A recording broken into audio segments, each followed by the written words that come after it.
Hello, Kentucky. Matt Tackett, excited to welcome you to this edition of the KAED Netcast. Now, every episode we have a special guest, and we certainly do today, as we're excited to welcome Mr. Carter Hendricks of the Southwestern Kentucky Economic Development Council to the KAED Netcast.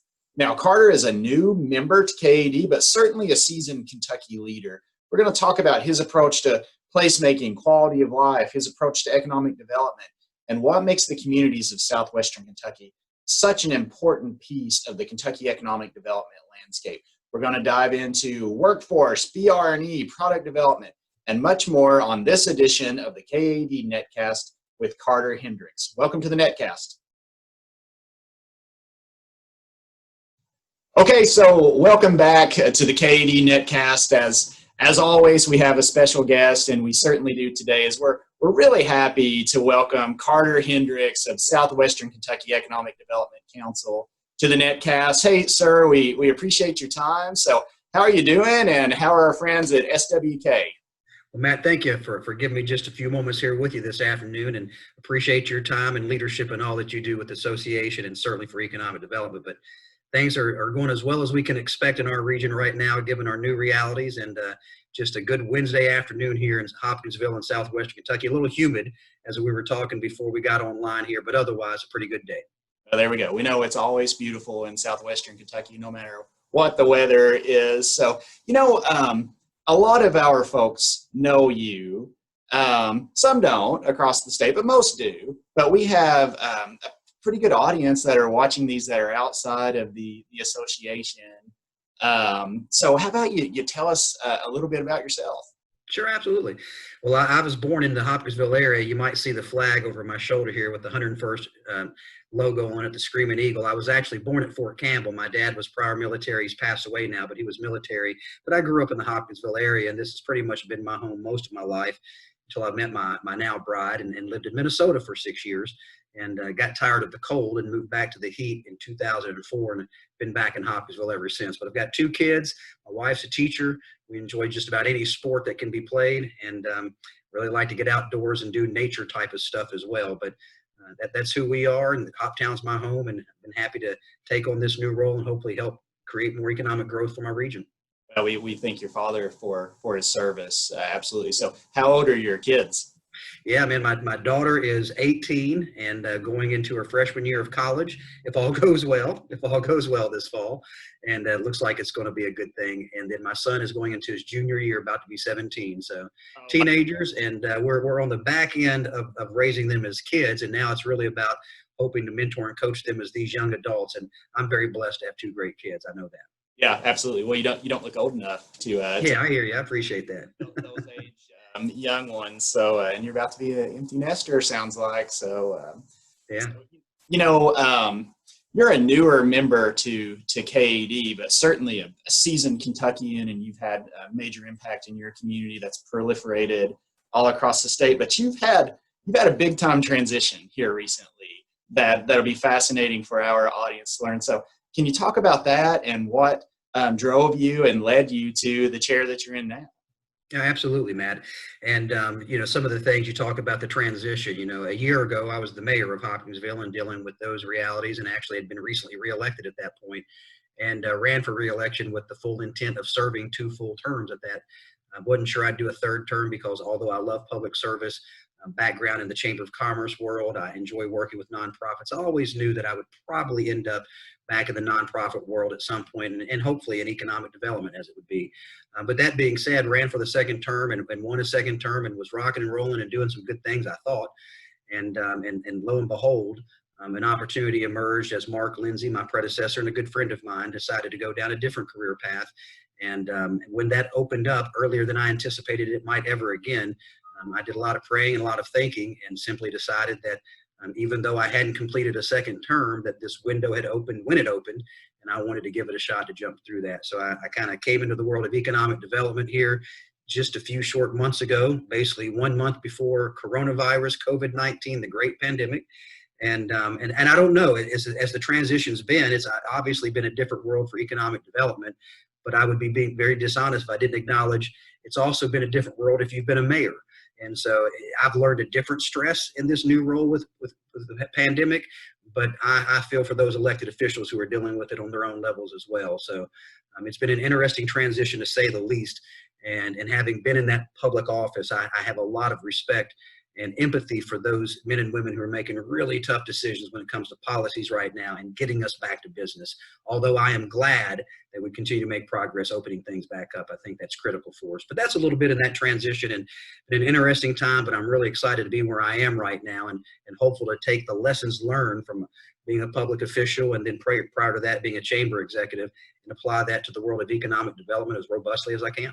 Yeah, I didn't know you were a chamber executive as well. So what a dynamic set of experiences that you bring to your role now, and we certainly appreciate your service prior in a different role, and appreciate your service now, because this is public service. Absolutely, and you're doing incredible work there. And when you think about your time as mayor, and you were reelected as mayor, talk about some of the initiatives you led in your previous life, and some major accomplishments. A really important city in this Commonwealth.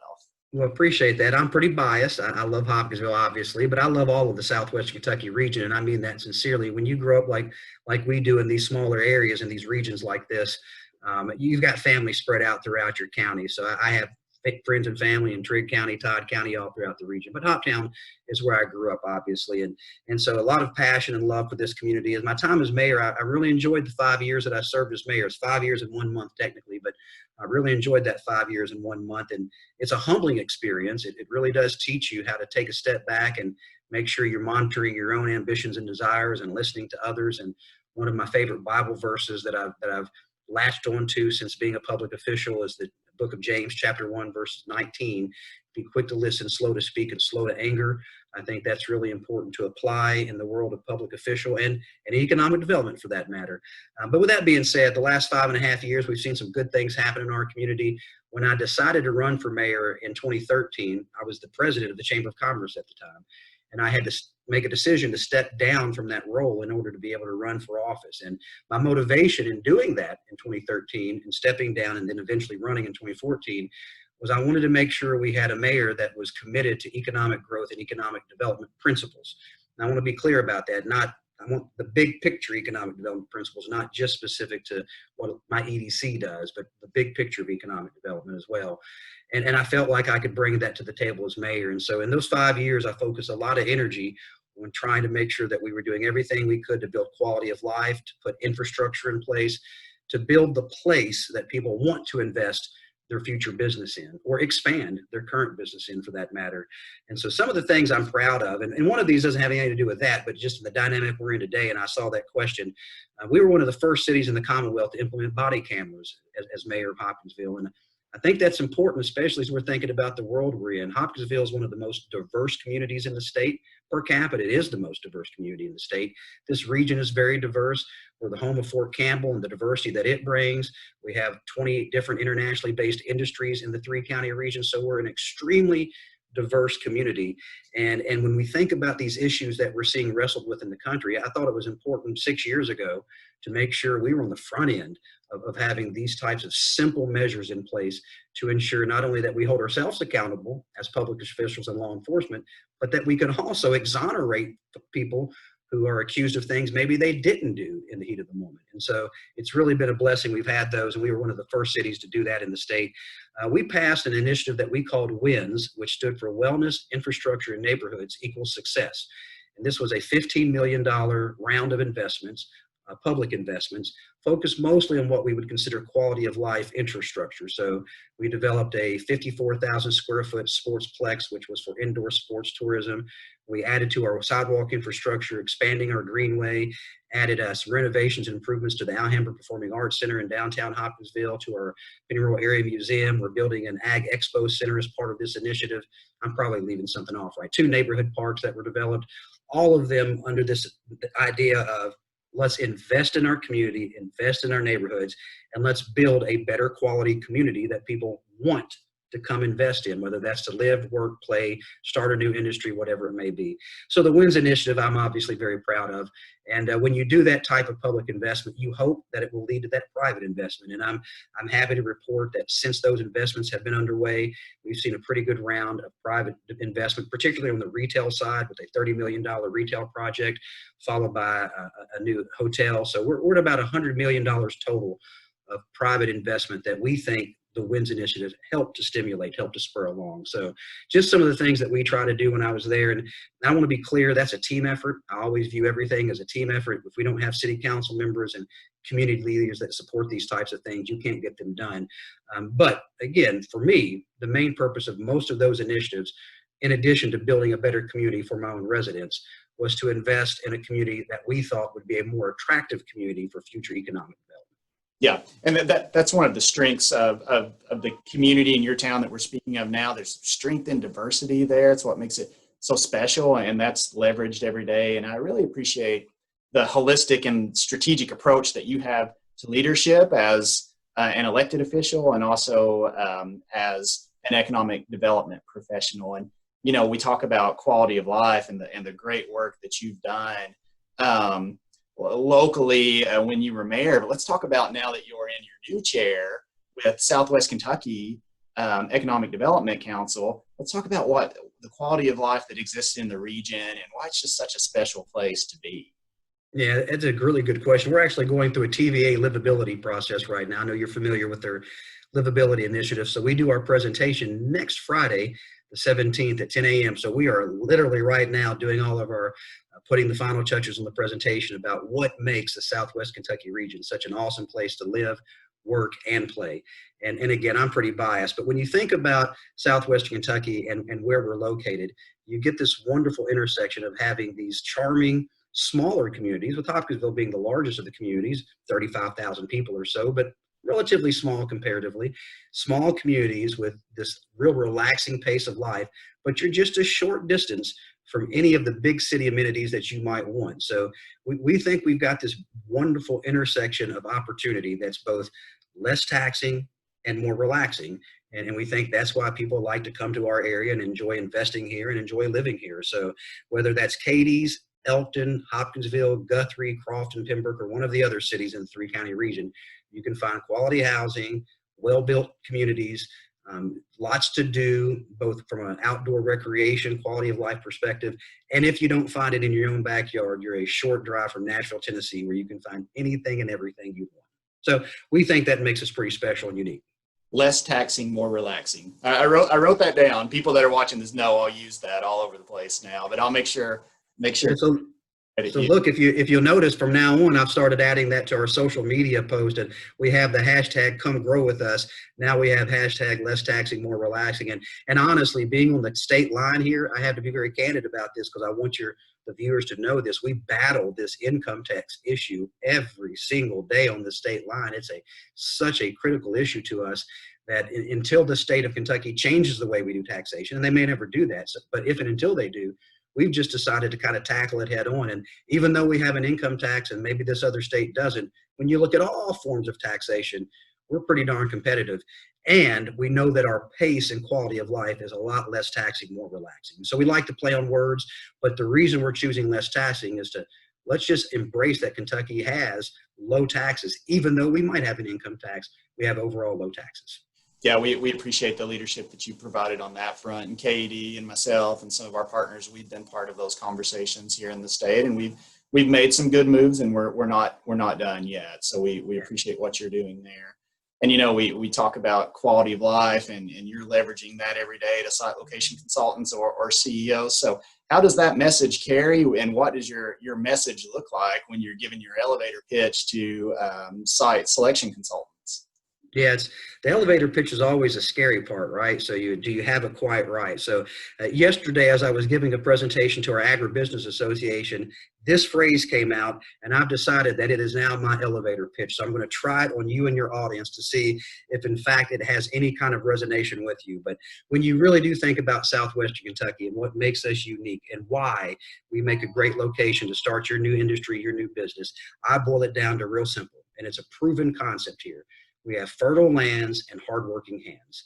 And what I mean by that is if you look at the crop production of our region, you're going to find that Christian County, Todd County, Trigg County are every year annually competitive, top 2 or 3 in a variety of crops that we produce in this very fertile land in southwestern Kentucky. But what you'll see is that the industries that plant here also become just as fertile and successful. And that doesn't mean we don't have situations from time and again over the course of time that where an industry makes a decision and they leave. That happens here just like it does anywhere. But the total scale of what happens here is if you locate here, you grow here, just like the crops that grow from our fertile land. And the reason you do is the hardworking hands of the people that grow up with agriculture and military values. And that's who our people are, agriculture and military. And of course, there's other diversity here. But when you really think of who we are, that's who we are. And we bring those values and that work ethic to the table. So simplified way of saying it is, you want to locate here because of our fertile lands that'll help you grow and our hardworking hands that'll make sure they show up every day to do the very important business that you'll have them do. What a message. Well, I mean, honestly, what a message that is. And we know what agriculture means to Kentucky. But, you know, when I'm having conversations with consultants or when we're out doing our thing across the globe with Kentucky United, you know, there's a lot of data that we can present. A lot of that data can be captured on a cell phone of in an office that we're at in Dallas, Texas, or wherever. But a lot of the feedback that we get is, okay, this is good, thank you. What makes Kentucky different and what makes Kentucky special? And, you know, you've got such a good approach to telling that and so many natural assets there. And I love the way you tell that story. And I'm just really excited. I appreciate that, Matt. Literally, this just kind of came out organically yesterday. But we of course have the talking points that we have when we want to make the presentation. But I like to try to simplify them down into easy to remember phrases, and that just came out yesterday. But again, I think it works because it's applicable for us. We have a story we can tell, and we have clusters that have grown as a result of that story. So we have a vertical supply chain value-added agriculture cluster that works very well for us, where we have grain grown here, stored here, processed here, manufactured here, and then shipped all across the world with Ghirardelli brownies, Krusteaz pancake mix. You see the pancake mix behind me. Or maybe it goes to one of our distilleries and it becomes moonshine and bourbon and it gets sent somewhere else or wherever it may be. But we have this wonderful model that works, and it works for the reasons I'm attributing it to. It works because we've got fertile land and hardworking hands, but it also works in automotive and defense and aerospace and distribution because those things are still important. We've got great land and great hardworking hands. So I'm glad that you like it. That's reinforcing that I want to use it some more. Yeah, no doubt. So, I mean, and you mentioned the international flair that you have in your communities, and there's a lot of international impact coming right from your backyard all across the globe. Not Absolutely. what we produce, but you know, we've got 3 global air shipping hubs. We'll get anything you want anywhere on the planet overnight. Only Kentucky can do that. So, thank you for your good leadership, and talk about, you know, to build upon that, maybe some major ED wins here recently. Yeah, so we're very proud of the very diverse base of industries that we have, 61 plus industries in our 3-county region. About a third of those, just under a third of those, are automotive related. The next second highest cluster for us would be agriculture. And we've seen some really good success in all of those over the past few years. But the one that stands out the most to celebrate would be Novellis in Guthrie, Kentucky, South Todd County, which announced, I guess it was about 3 years ago now. They're still actually in construction and should be operational in the not too distant future. But if you're familiar with South Todd County, Guthrie is about as small a community as you're going to find in the Commonwealth. It's just a very small, great, charming community. But Novellis, an Indian-based aluminum manufacturer, $300 million investment in South Todd County. So we're obviously very excited about what that's going to do. About 150 jobs to start once they get fully operational, with some additional phases, hopefully that'll be planned and executed as they see success. COVID-19 has delayed some of it. But they're still making good progress. So we're very excited about Novellis. We've had some expansions over the past 3 or 4 years. We're the proud home of U.S. Tobacco, or Altria, as many of us know it now, but U.S. Tobacco, as it was formerly known. They expanded to a second location, a $200 million investment, about 200 jobs. That was just a few short years ago. We've had several automotive expansions. So it's been good, but I don't want to be dishonest with the people that view as well. We face challenges too.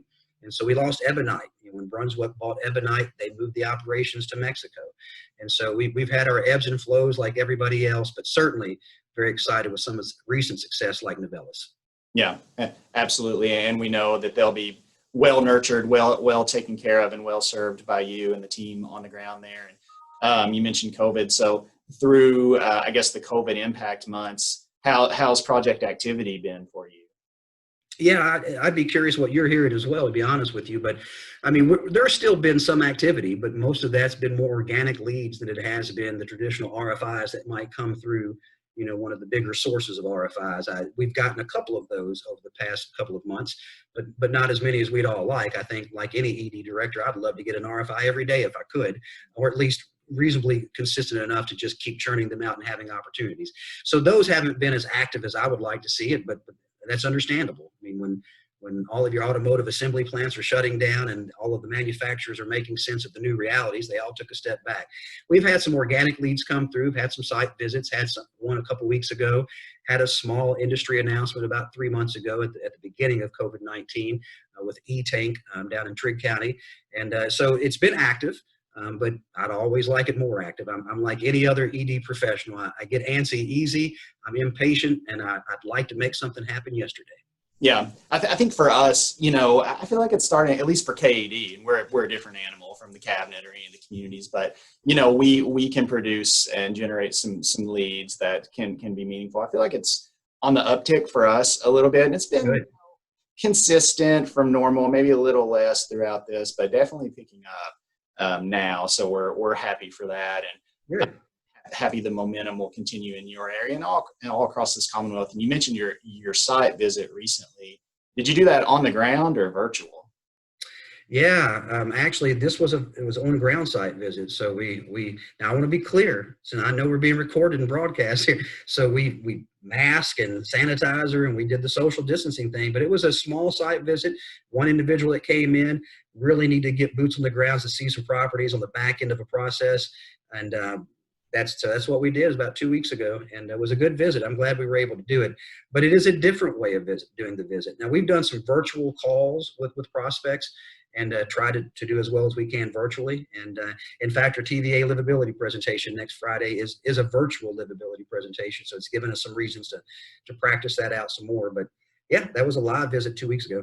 Yeah, I was curious, and we know their site visits continuing. I was speaking with some consultants in Kentucky today, so that is still happening. But I think this will cause us to shift in a lot of ways, and I think maybe we'll expect some more virtual site visits going forward, and we're seeing that across Kentucky. But I asked because just trying to capture if communities have engaged in that just yet, especially through the impact months. At KAED, we're about to roll out a virtual site visit training and series of opportunities going forward. So I always like to ask. Matt, if you don't mind, I'm glad you guys are. I saw that, and we're going to do our best to participate as often as we can, because I think that's wonderful for you to be offering that training, because I believe you're right. I mean, more and more site selectors will be using that model early in the process. Why wouldn't they? It'll help them save money on the front end, and can help them get to when they want to do the actual on-foot site visits and spend the dollar that they need to spend. So I appreciate your leadership on that. Yeah, well, the times they are changing, and probably we were forced a little faster. That's accelerated it, but yeah, I mean we're moving to virtual in a lot of things right now because we have to, and then we'll see, how we incorporate this going forward as we get back to some normalcy. But we're looking at rolling out some virtual site visit trainings. We're doing a lot of our marketing virtually. Excited for you to take part in that as we go forward. We have partners that will come in and film high quality VR or film high quality recordings for VR experiences. So it's really, really wild how the industry has shifted so quickly. Probably a really impactful way. So yeah, I'm just looking forward to working with you on all of that as we kind of roll forward in a new way. But we've talked a lot about your community and what makes it special. But you know what, you've got a really unique workforce story that I'll ask you here in a minute. You know what? You've also got the product. You've got the sites and buildings, and I say that because one, you were a winner of our first round of product development initiative grants, and you've placed a really strong emphasis on product development. So, can you talk about that emphasis and why it's not only important to you but important to all communities throughout Kentucky? Yeah, absolutely. And we certainly appreciate the support that we've gotten from you guys. And because in my estimation, product development is instrumental. And I felt that way as a chamber executive, as a mayor, and now. And my only regrets as a mayor is I didn't push even more aggressively for the spec building that we're now doing with me as the EDC director, because I would have liked to have gotten it going even earlier if we could have. But I would say it as simply as this: if you were a real estate agent, the more homes that you have listed, the more likely you make a sale. If you are a car lot, the more cars on your lot, the more likely you make a sale. If you're an economic development professional, the more developed properties you have, the more likely you'll find a candidate for it. It's just, to me, it helps you draw interest into your region, and it provides that hook to get people excited. And then when they get there, they'll see what else you have to offer as well. But so to me, the idea of the product development initiatives and having pad sites and developed industrial parks and spec building programs, it's just quite simple. Is the more of those I have to offer, the more I can get people's attention. The more I can get people's attention, the more I can get them to come visit. If I can get you to come visit, it's kind of like Coach Calipari might say, my job's to get you to the Final Four, and then we'll figure out the best team. My job's to get visits and to prepare us for those visits and to make sure we shine bright during those visits. So to me, the products are, how do we get attention so we can get visits? That's the way that I look at them, at least. Yeah, it's such an important piece. You know, we've got to prepare for quick, risk-free decisions to be made here in Kentucky, and we've got to be ready and capable when we're engaging and having these conversations with businesses or CEOs. And you know what? There's power in Kentucky of, look, we've got the product, we're going to be ready to go. We hope that we are the home for you. But there's power in saying, look, we can help you figure that out quicker than any other state too. So, you know, right. Development initiative is just such an important piece of what we do. And we're looking at strategies so we can approach economic development, be a resource to our communities more holistically. PDI is an anchor to that.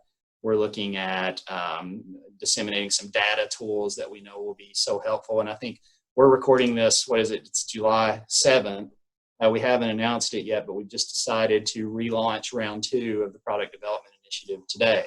So our audience will see that, and we're so excited, and we would love for you to participate in that again, round 2, and all of our communities. So, but product's one piece of it. A lot of this is about workforce too. Yeah. And there's a lot of challenges nationally around workforce. But I'm looking at a flag behind you there. You've got a lot of great intrinsic assets there and an incredible workforce story. So talk about that and why that's beneficial. Absolutely. And again, I do want to say this before we transition on the product piece. The pointing out how important that is to be able to narrow the timeline down for a prospect, to make it cheaper for them to be able to get into your community is a very important part. So I appreciate you pointing that out. It's not just about marketability. It's about making it a more affordable opportunity for that that prospect that you're trying to get into your community as well. And it does certainly help to do that. So, right before I started, actually, back in probably November, or maybe it was December, I saw a tweet from Del Boyette, and I know many of the people will recognize that name, and it talked about the 5 Ps of economic development: people, places, products, positive business climate, and I think prayer was the other one. I changed it to partnerships for my purpose, but I do pray about it as well. But the people and the places and the product were those top 3. And the people, according to Adele, and I think most of the people watching this would agree, your talent pipeline is absolutely critical. And obviously you have your organic pipeline that comes through your pre-K through 12 and pre-K through 16 systems. And if you're fortunate enough to have a 4-year university in your backyard, that helps even more. And we're very fortunate in Hopkinsville in the Southwest Kentucky region that we have Murray State's regional campus here, but within a 200-mile radius, we have some 30 plus 4-year institutions that are within a 200-mile drive. So literally in our backyard, we have access to 30 universities and good K through 12 systems in this region as well. But I think the real ace up of our sleeve when it comes to workforce is the flag that you referenced there behind me, that Screaming Eagle 101st Airborne Division flag. And every month at Fort Campbell, 450, sometimes 500 plus soldiers get out of the Army, and they're looking to transition into the civilian workforce. Many of them want to transition to the regional workforce. Many of them want to work in Kentucky. We take full advantage of that every opportunity that we can as a sales tool, but also as an actual workforce pipeline tool. And we're working very hard to continue to make that a more robust pipeline. But to your viewers, I'd also say, hey, some of these jobs that are looking for are beyond the borders of the 3-county region that we serve.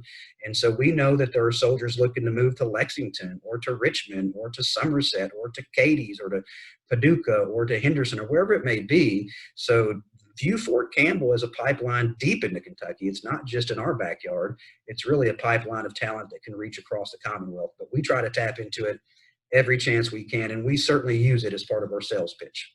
Yeah, what a blessing it is for the entire Commonwealth, certainly for you as well. And yeah, you should be commended for the way you communicate that and how well that's been disseminated across the country, because I've been on visits, or I've been having conversations when people have mentioned the workforce opportunity that is there, or they've mentioned the output of soldiers adding to your workforce, or they've even seen, hey, look, I've got this magazine, I see the ad there and the cool graphicing that you use. Right. You should be commended for how well that is disseminated, not just for how well that carries with messaging, but Matt, I'm sorry, go ahead. Oh, sorry, go ahead. I was going to say the only other thing there, Matt, that I would piggyback off of that is I'm not sure about you and I'm sure you hear what I hear when it comes to workforce, and a lot of the concerns people have are finding people with the soft skills and the reliability, those types of factors. I hear that with some consistency when I'm with my peers throughout. That's the beautiful thing about the soldiers at Fort Campbell. They've already answered the soft skill test. Like, you don't have to worry about whether or not they show up on time and can they work on a team and are they reliable and responsible. They've proven that model. It's just about the adaptability and transferable skill set. And that's where they're also very quick to learn on their feet. So it really is a wonderful asset to us. So I appreciate you letting me have the time to expand on that. That's a good point on the soft skills too, because what a simple thing that is, but what a big challenge that is too. And, you don't have to worry about that with soldiers or with what's coming out of Fort Campbell. And there have been laws passed in Kentucky to make a difference on soft skills that we call essential skills in the legislative world. So, yeah, that's a good point on that. I appreciate you bringing that out too, because how simple but how crucial that is and challenging that can be. So I appreciate that. And I think I've known you, we're fairly new to the position, and I've just thought about, I've wanted to get you on the Netcast, but I wanted to give you a little bit of time too. Never in my mind did I think Carter just came into this job and then a global pandemic happened. Yeah. So, just talk about that. How's that affected you, what you thought you were going to be up to, or just kind of changed the day-to-day of the office? Yeah, it's been an interesting ride, to say the least. It forced us earlier on to do even more in the existing industry efforts than we probably would have done. We needed to do it anyways, and I was going to spend a lot of my energy early on focused on retention visits, but basically that's all I could do for the first 3 or 4 months of this job at this point. I did get February in, which was a little bit more normal, and was able to do some traveling and getting to Frankfurt and DC and some of those things, but it's been an interesting adjustment. There's just no way around that, but it's been a blessing in the sense that I've really gotten to know the existing industries even better. We think that we've done a pretty good job communicating and helping them navigate these very difficult times. And I think that's a value add when you think about retention and trying to help your industry succeed and potentially expand. It gave us opportunities to really build those relationships and make them even deeper and stronger. So in that regard, it's been a real blessing that way. And we've had some more time. And when you're in your office and you're not as distracted by phone calls or the daily operations, we've been able to do more market research, more marketing strategy discussion. So we simply try to take it and make the most of it as strategically as we could. And when we've had some recruits and prospects, we've been happy to have them and have tried to do the best we can with the new reality of mostly virtual type of discussions. But it has been interesting, to say the least. Yeah, I appreciate everything you just said there. Two things in particular. One, looking at market research and data research, because we're very serious about looking into opportunities to empower all communities with the tools that they need to leverage to mitigate and to be successful. And two, on BRNE, we've shifted a lot of our energy to BRNE, both programming and putting out some best practices, and also efforts to not only provide data tools or efforts to try to provide data tools, but efforts to try to make sure there's qualified strategy and ownership of process everywhere in Kentucky. So what would be a few tips based on just kind of how you do it that you would encourage communities to be considering, as we really need to be focusing on BRNE right now? Sure. Yeah, and I'll be candid. That is an area that I'm still learning a great deal about in terms of process. I'm willing to go and visit and just try to cultivate the relationship, and we're doing that very well. But I don't want to suggest that I think that we've got a perfect process that and everybody else should just learn from it. I know we can learn from others just the same. But with that being said, we certainly prioritize our BRE visits. We make those consistently. COVID-19's changed it a little bit over the last month and a half to 2 months. It's harder to get in the door right now. But we are continuing to make those visits when we're allowed to do so. And what I would say is the process is pretty simple for us. We set a goal every month of X number of retention visits, 3 to 5. That's our goal every month. Some months we hit it. Some months we get a little shy of it. Some months we do better. That's all about timing, but that's our average. We're shooting for 3 to 5 visits a month, because at the end of the year, we want to think that we're going to have visited 2/3 to all of our existing industry base, and then we'll just rotate that back around. That's on our scheduled, what we would call a targeted retention visit, where we're going in, hopefully be touring again, learning about product lines. Are there any opportunities for expansion, any discussions, any workforce concerns? All of those conversations. That's an annualized plan. And then the in-betweens, of course, we have the Pennyroyal Industrial Managers Association that we meet with every other month to try to engage our industrial managers, our SHRM group that we consistently interact with. And we've got the target additional outreaches that we do. So here in a couple of weeks, Sharon, who couldn't be with us this afternoon, she's helping with our doing a TVA livability walkthrough for our presentation right now. We're going to be delivering donuts to our industries here in a couple of weeks, just as an appreciation to say hi and an excuse to get in the door. So we're doing those things consistently throughout the year, those types of things. But really, it's just about put it as a priority, build the system that works for you and your team. Everybody's team is different size and shape. And so for us, it doesn't have to be an overly formalized process because we're small enough. So we get back in and we've got our spreadsheet. We'll put our notes in. If there's any follow-up, we want to make sure we follow up. If there's any expansion conversations, we note that as a prospect at that point, and then we just keep building that relationship. So, the easiest thing I would say is I don't know that there's a magic to the process. If there is, I'm still going to learn it because I'm new enough to be ignorant of it. But I think if there is, it's just be willing to go do it. And it's really, really, really important because, as you know, for any one job you lose, any one industry you lose, you've got to grow by 2 just to be a +1. So if your goal is economic growth, retention is the most vital thing you'll do. Yeah, and you all do a great job there. It's about touch points, knocking down the walls when you need to. And I think for those watching this, look, we can be a resource to communities in a myriad of different ways. If you need us and our consultants to come in and do a community assessment to provide a ton of data around quality of life, BRNE, strategic goals, we can do that. If you need any documentation about how to stand up a BRNE process or what your survey should look like, any kind of data around BRNE, we can provide that too. And there's a lot of other opportunities that we're working on and a lot of other services that we can provide. So we're all in this together. And I'm like you too, as we've been going through the BRNE content that we've been putting out for free to every community. I just like sitting back and learning from other communities and see how they all do it, because there's power in the process and everybody kind of makes that unique to their community.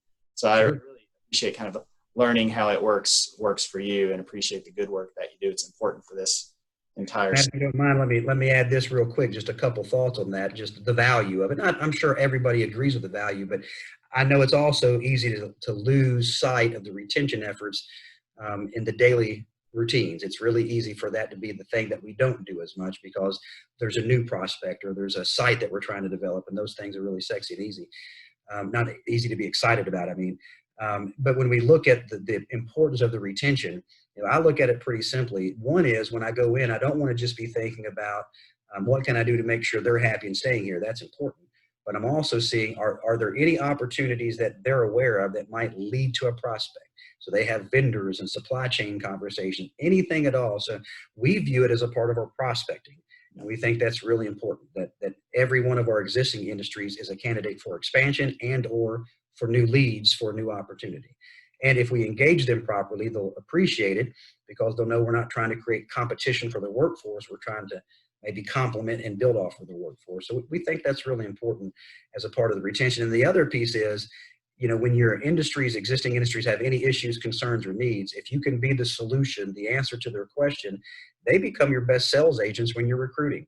A happy industrial base will speak positively about who you are and what you're doing. And that next recruit that comes in, they're probably going to do some homework about you that has nothing to do with your sales pitch. They're going to try to get the dirt on you, which means they're going to call some HR manager, some plant manager, and you better hope you got a good relationship with them so they say good things about you. And these visits are critical in making sure your existing industry become your biggest cheerleaders. Yeah, you're gonna find projects just through the conversations that you're gonna have that are natural to your BRNE work. And I heard a good definition one time. I like to ask people sometimes, what's your definition of economic development? And most of the time they'll end up in some kind of couple of sentences that lead to enhancement of quality of life. But I can't remember who used this. Their definition was giving our existing industry the best experience they can have and growing from that. And I've held on to that, not as good as I should. I can't remember who said it, but I thought that was a really solid way of looking at economic development. Yeah. Perhaps maybe a new way for some, but that's because it's so important to us. So I appreciate your approach with that. So I think with that said, we've been asking you the easy ones here, the softball questions. It's time to go on the KAED hot seat. We're going to try and get you in trouble here. So, all right. One, what's your favorite bourbon? That's a good question. My honest answer, and this is a Kentuckian, hard for me to admit, is that I'm not a big bourbon drinker is my honest answer. But if I've got to give you an answer, I'm going to say local bourbon is my favorite bourbon. And I have a couple examples of that right here behind me from Casey Jones Distillery and MB Rowland Distillery. And both of those are two great distilleries right here in southwestern Kentucky. And I have sampled their supplies before. I'm more of a beer drinker, and I like the craft brew from Hopkinsville Brewing Company pretty good. But I'll do bourbon every once in a while. Yeah, that's my answer too. Something Kentucky bourbon, whatever the Distillers Association will give. That's right. That's the political answer, man. That's what it is. Yeah. Okay. Favorite place to eat in Hopkinsville? Yeah, man. Anybody knows this thinks I'm going to say Farrell's probably, because if you know Hoptown, you know Farrell's, and that covers Katie's too. But I'm going to give you a couple answers because there's just this really cute place that I want people to know about in Elton, Kentucky, called an L&R Soda Shop. And I think that's a cool place that anybody that wants that kind of throwback to the 1950 diners feel, you need to go check this place out. There's some really cool places in Hopkinsville and downtown Hopkinsville and throughout the community as well. Farrell's I've already mentioned, which is also in Katie's, Harper House, Triplets Barbecue, a lot of really good places. But if I'm being really honest, kind of my family's go-to is a little Mexican place across the street from where I'm working called Tacos El Papi. Very authentic. It's kind of an authentic homegrown Qdoba or Chipotle. Similar concept, but locally owned, and fantastic. I mean, it's fantastic. One bowl usually provides me 2 meals. And so me and my wife split it, which is even better that way because we save a little money. That's right. That being said, Tacos El Papi is my current favorite place to eat. Okay, we'll have to check that out. I don't know the place in Elkton either. I love that little town square there, though. I think it's one of the best town squares that I've seen. I really do. The courthouse in the middle with the clock up top. It's a defined square, easy to see. It's a wonderful town square. So, but yeah, L&R Soda Shop. And there's a lot of great places. If you're a foodie, come to Southwest Kentucky. There's a ton of opportunities. That's right. Well, we're going to take a tour, kind of a listening tour at KAED. So yeah, we'll look forward to coming and eating when we can. We're good at that. So, okay, who will play you in a movie? If people hadn't already seen it, they're going to say probably Jim Carrey, I would guess. And because I get told a lot that I look like Jim Carrey. So we'll go with Jim Carrey. If not him, then if it was my preference, I'd go with that. I can't even think of his name right now. Gerard Butler, maybe, because my wife thinks he's really hot and has a cool accent. So I'd want to be that guy, I guess. Okay. But maybe that's who it is. So I can't think of his name. But Jim Carrey is what probably most people would say. Gerard Butler, was that? I can't think of who that is. Is that the guy from 300, the main guy? That's who I'm thinking of. That's who I'm thinking of. So, or Matthew McConaughey. He's pretty cool. My wife likes him a lot. But that being said, the honest answer is Jim Carrey. I grew up doing Jim Carrey impersonations. If I were feeling a little bit more humorous right now, I would do a Fire Marshal Bill, but that'll be a different time, a different day, and probably a different environment altogether. Yeah, I'll write that down for one of our. You might need. That'll be a happy hour situation. Okay, last one. When you're not creating jobs or being a civic leader, what's your favorite hobby? Yeah, this is funny. I don't fish. I don't golf. I don't hunt. My family and I, we like to hike a little bit. But honestly, for me, it's coaching. I enjoy coaching track and field. My wife coaches with me. She's a volleyball coach. And so I'm a former educator in a previous life, and I get a lot of passion and fulfillment from coaching. And the sport of track and field in particular is such a fun sport. I grew up with it because it's one of those sports to where your hard work is rewarded. You get better if you work hard. And the work that we do, sometimes we work really hard and we don't always see the fruits of the labor, or we come up just short on the fruits of the labor. The beautiful thing about track and field is hard work rewards it, and you get to see progress in these young people. So coaching is a hobby and a passion of mine, and it's a hobby. I volunteer to do it because I love to do it. Yeah, I can see that. I can see that. The way that you carry your messaging is motivational. So I can see that really transitioning well in an impactful, important way for. Yeah. I appreciate using the word motivational. I don't think my athletes would say that. They'd probably say more dictatorial, rough and gruff at times, but we just trying to get them to be better. But that is seriously a passion of mine. And like I said, my wife coaches volleyball, so it's just in our family. We enjoy coaching kids. Well, Carter, we appreciate this. We know you're busy. We appreciate your time, sir. And before we break, do you have any parting words? I just really appreciate the time this afternoon and the series that you keep doing. To all of my peers out there that I haven't met yet, I'm going to look forward to meeting you as we're able to get back in lifetime meetings or virtually on the different forums you guys are hosting. But thank you for your hard work, and I look forward to seeing you here in a couple weeks. Well, Mr. Carter Hendricks, Southwestern Kentucky Economic Development Council, we appreciate your time. Thanks, guys. Thank you.